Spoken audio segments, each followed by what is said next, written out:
مولا کائنات سید علی المرتضیٰ رضی اللہ تعالی عنہ اس محبت کی کہانی کو کتنے دل آویز پیرائے میں بیان کرتے ہیں۔ علاقوں کے لوگ جہاں پانی وافر ہے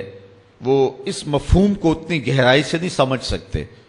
لیکن صحرائی لوگ اس بات کو بڑی خوبی کے ساتھ سمجھتے ہیں کہ انہوں نے کس فصاحت اور کس بلاغت کے ساتھ حضور کے ساتھ اپنے پیار کا اظہار کیا۔ چلو آج کل ماہ سیام ہے تو روزہ کھلنے کے قریب جو کیفیت ہوتی ہے اس کو تصور میں رکھ لیں تو حضرت علی کے فرمان کو سنیں۔ کہتے ہیں کان رسول اللہ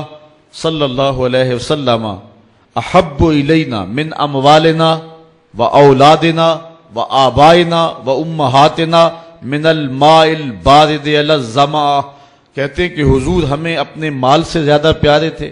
حضور علیہ السلام اپنی اولاد سے ہمیں زیادہ پیارے تھے، حضور علیہ السلام ہمیں اپنے ماں باپ سے زیادہ پیارے تھے، اور حضور کتنے پیارے تھے، پیاس میں ٹھنڈا پانی جتنا پیارا ہوتا ہے حضور اس سے بھی پیارے تھے۔ اللہ اکبر، ٹھنڈے پانی کی جو طلب ہوتی ہے اور اس کے لیے دل میں جو رغبتیں اور اس کے لیے جو دل میں خواہشات ہوتی ہیں حضور اس سے بھی پیارے تھے۔ مطلب کیا کہ پیاس میں ٹھنڈا پانی زندگی ہے، اگر وہ پانی میسر نہیں آتا تو پھر زندگی کا خاتمہ ہو جاتا ہے۔ حضرت علی نے بلاغت اور فصاحت کے لفظوں کے ساتھ اس کہانی کو بیان کیا کہ حضور اتنے پیارے تھے، صحرا میں جس طرح کوئی شخص ہو اور وہ پیاس میں بلبلا رہا ہو تو اس کو پانی مل جائے، پانی کا ملنا اس کے لیے زندگی کا ملنا ہے، تو کہتے ہیں اس پانی کو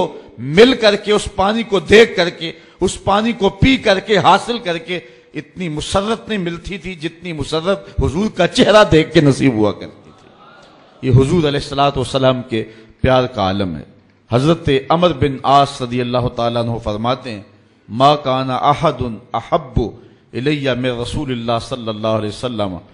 کہتے ہیں کہ جتنے حضور ہمیں پیارے تھے کائنات میں اتنا کوئی بھی پیارا نہیں تھا۔